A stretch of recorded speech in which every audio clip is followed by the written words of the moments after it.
Kamala Harris sat down with a reporter all by herself. No Tim Walz, no emotional support VP, no pre-planned press conference, no debate moderators helping her out, fact-checking her opponent. She sat down one-on-one for an interview with a reporter that nobody has ever heard of on a station in Philadelphia, not nationally, at a time, Friday night? When nobody is watching television. They tried to sit down Kamala Harris with somebody that they thought would be friendly, unknown, kind of boring. And oh yeah, they did it at a time when they figured nobody's going to be watching. So Friday night, if you were out doing other stuff, which most of us were, Friday night, you probably missed this interview with Kamala Harris. And this interview with Kamala Harris, it's the reason why Kamala Harris doesn't sit down for interviews. This guy's name is Bill Paff or Taff or I don't know, Bill. Well, let's go with Bill. He asked some good questions, but his time was limited and he didn't have the stature. So he didn't ask any follow-up questions, which is not at all surprising. But listen to the question that he asks Kamala first, and then listen very closely to her answer. When we talk about bringing down prices and making life more affordable for people, what are one or two specific things you have in mind for that? Well, I'll start with this. I grew up a middle-class kid. My mother raised my sister and me. She worked very hard. She was able to finally save up enough money to buy our first house when I was a teenager. I grew up in a community of hardworking people, construction workers and nurses and teachers. And I try to explain to some people who may not have had the same experience, but a lot of people will relate to this. I grew up in a neighborhood of folks who were very proud of their lawn,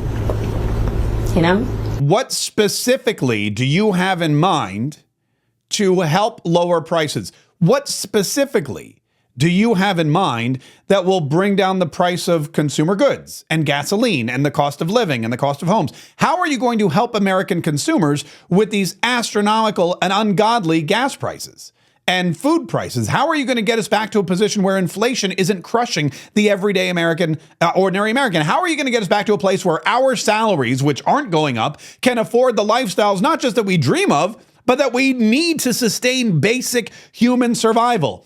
And her answer was, I grew up in a place where everybody really cared about their lawn. I grew up in a neighborhood of folks who were very proud of their lawn,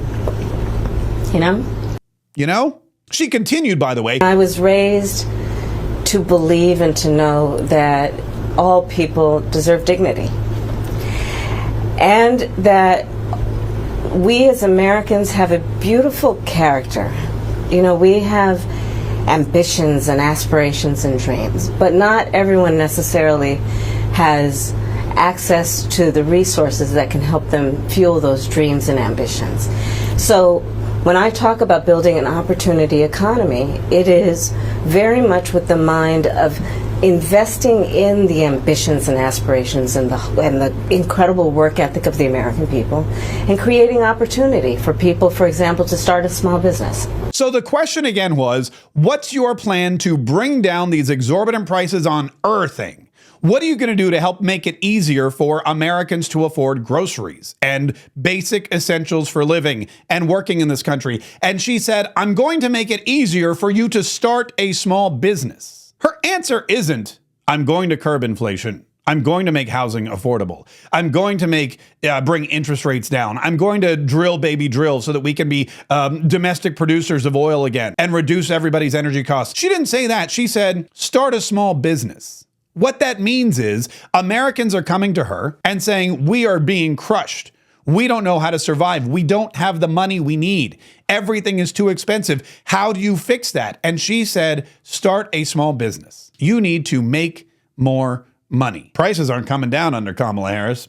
Inflation isn't getting better under Kamala Harris. Your salary is not increasing under Kamala Harris. None of this stuff is happening under Kamala Harris. Kamala Harris's plan is not to bring down the price of anything. Kamala Harris's plan is for you to try to just make more money on your own. The government will help. She'll kick in $50,000 in tax credit for you to start a small business. And so this guy doesn't press her. I mean, he doesn't press her on. He moves on to the next question. And one of the next questions is, you say you're different from Joe Biden, but we are not really seeing that you're different from Joe Biden. You're not differentiating yourself from Joe Biden. So how are you actually different from Joe Biden? Listen to this. You talked at the debate and at previous appearances about turning the page on the past. And in fact, here today in Johnstown, you're talking about a new way forward. Yeah. I think some people have a question, given maybe your current role as Vice President of the United States, how different you are from Joe Biden. And so I wonder if there are one or two spots, policy areas or approaches where you would say, I'm a different person. Well, I'm obviously not Joe Biden. And, I offer a new generation of leadership. And so, for example, thinking about developing and creating an opportunity economy where it's about investing in areas that really need a lot of work. And maybe focusing on, again, the aspirations and the dreams, but also just recognizing that at this moment in time, some of the stuff we could take for granted years ago, we can't take for granted anymore. All right, so the question once again was, how are you different from Joe Biden? What are you going to do differently from Joe Biden? She says, I'm going to invest in the opportunities. I'm going to invest in an opportunity economy, and I'm going to invest in the things we have now that just don't work. What does that mean? Joe Biden has not been investing in things that just don't work. What she did on Friday night on this Philadelphia TV station with this unknown reporter, what they tried to bury was Kamala Harris going on television and saying, Joe Biden has done nothing. Joe Biden has not created opportunity for you. Joe Biden has not invested in the things that are broken in this country. Joe Biden has not invested in anything that's not working. Build Back Better has been a great big bust. There's been no building, there's no back, and there's no better. Everything is worse. And Kamala Harris, when asked, how are you going to be different from Joe Biden, said, I'm going to invest in the things that are broken.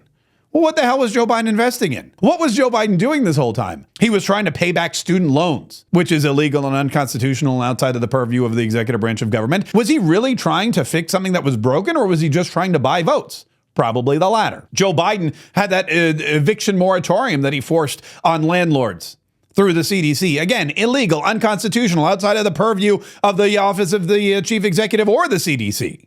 Did Joe Biden care about that? No. He was just, again, trying to help the little people because he knew he needed the votes.